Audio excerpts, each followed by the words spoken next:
পরিবেশ পরিণত হয়েছে জনসমুদ্রে, তখন সেই গণমাধ্যমগুলো কোথায়? তাদের ক্যামেরাগুলো কেন অন্যদিকে ঘোরানো?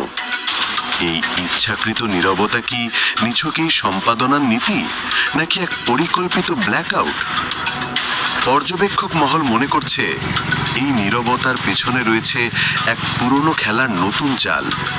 যখন 56,000 বর্গমাইল জুড়ে এক নতুন সূর্য উঠছে, তখন পুরনো সামন্ততান্ত্রিক ব্যবস্থার সুবিধাভোগী গণমাধ্যমগুলো যেন তাদের লোমশ শরীর দিয়ে সেই সূর্যকে আড়াল করার মরিয়া চেষ্টায় লিপ্ত। তারা ব্যস্ত ফাঁপা নর্তকীদের শেষ নৃত্য প্রচারে। যেখানে ব্রিটেনের রাজপুত্র দ্বারকানাথের আধুনিক সংস্করণরা আর লুটপাটকারী ব্যবসায়ীদের ফ্যাশন প্যারেডের প্লাস্টিক হাসির মধ্যেই তারুণ্যের মুখ খোঁজা হচ্ছে। এই খেলার চরিত্রগুলো বড্ড চেনা। এক সময় যারা বুবু বন্দনায় মুখর ছিল,